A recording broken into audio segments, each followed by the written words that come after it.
नमस्कार, स्वागत है आपका वीके न्यूज में। झारखंड के पलामू जिले के सलामदिरी में सुरक्षा वालों को बड़ी कामयाबी मिली। ये कामयाबी कितनी बड़ी थी ये भी बताएंगे और शायद इस खबर को देखने के बाद वामपंथनों के चेहरे शर्म से छुप जाए और कह दे कि लो भैया, जिसे हम सालों से छिपाते आ रहे थे उसका तो राज खुल गया। अब भैया पहले आप ये वाली तस्वीर देखिए जो ये मेरे साइड में लगी है। इस तस्वीर को शेयर की है PIB त्रिपुरा ने, तो इस पर कोई शक भी नहीं कर सकते। अब इन हथियारों को जब हमने गौर से देखा तो भैया हमारी नज़र दो सबसे बड़े हथियारों पर पड़ी, जिसका भाई साहब कोई तोड़ ही नहीं है। मतलब इतना बड़ा हथियार कि हम भी चौंक गए। इस हथियार के आगे तो पाकिस्तान का परमाणु भी फेल है। अब तस्वीर को थोड़ा जूम करके देखिए तो आपको दो बड़े हथियार नजर आ जाएंगे। एक जो है हल्का गुलाबी रंग का है और दूसरा जो है साइड में गाढ़ा गुलाबी। अब लोहे वाले चुटपुटिया हथियारों के बीच में इस रबड़ के हथियार को देखकर सवाल तो बनता ही है कि अब करे तो करे क्या और जाए तो जाए कहाँ। हम भी कंफ्यूज हो गए कि इसकी पड़ताल किससे करे जाए। अब इस उलझन को दूर करने के लिए हमने आपके कमेंट्स को देखा। आप लोग बार बार पंचम पुत्रम का नाम लेते रहते हैं, तो हमने आपके कमेंट वाले पंचम पुत्रम के पास संपर्क किया और पूछा भैया कैसे हो। तो बोले भैया बस ठीक ही हैं, आप लेते रहते हैं हमारी टाइम पर खबर। हाँ भैया ठीक सुने, आप खबर ही लेते हैं उनकी और कुछ नहीं। जो ऐसा कुछ गलत ना सोचिएगा हमारे बारे में। फिर हमने पूछा कि भैया एगो तस्वीर आई थी, उसमें दो गुलाबी वाली चीज़ें कौची है, वो रबड़ की लग रही है। तो उधर से उसने कहा भैया जी देखिए, रबड़ का काम तो हमारा जो है पुश्तैनी है और इस तस्वीर को देखकर हम बता सकते हैं कि उच्च क्वालिटी की है और लंबा चलेगा। हम बोले अच्छा।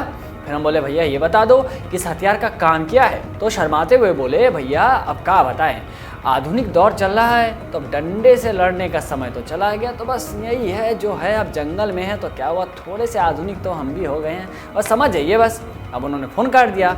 अब पंचम पुत्रम से बात करने के बाद हमें लगा कि भाई ये तो सच में बड़ा हथियार है और बड़ा काम आता होगा।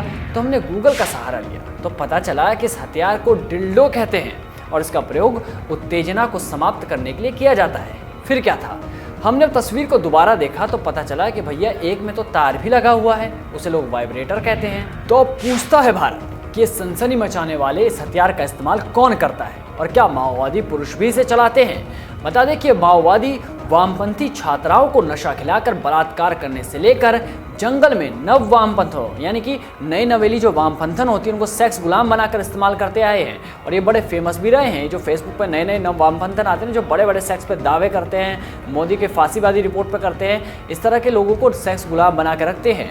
कई रिपोर्ट ऐसी सामने आई जिसमें दावा किया गया कि माओवादी नक्सली आतंकियों ने बहुत बार आदिवासी लड़कियों, नाबालिग बच्चियों और यहाँ तक कि अपने ही निचले स्तर के कार्यकर्ताओं की पत्नियों के साथ लगातार रेप किया है और आवाज़ उठाने पर सबके सर भी धड़ से अलग कर दिए गए।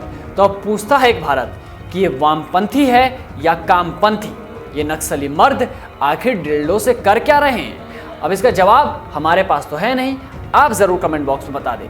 अब इस सवाल के बारे में हम भी सोच ही रहे थे कि ओवैसी जी याद आ गए। वो हमेशा संविधान जो चिल्लाते रहते हैं। तो मैंने भी सोचा भैया उनका हथियार, उनका डिल्डो, उनका शरीर, उनकी मर्जी, जो मन में आए करें, हमें क्या।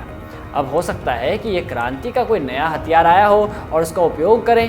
अब ये तो उनका भैया पर्सनल मामला है, क्योंकि बड़े बड़े वामपंथी जो है वो सेक्स के ऊपर लंबे लंबे लेख लिख डालते हैं, मगर जब रेप की बात आती है तो कहीं छुप जाते हैं। अब हाथरस वाली नक्सली भाभी तो आपको याद ही हो गई, जिससे प्रियंका गांधी जी गले मिलकर आई थी, उसके बाद उन्होंने कुछ नहीं बोला।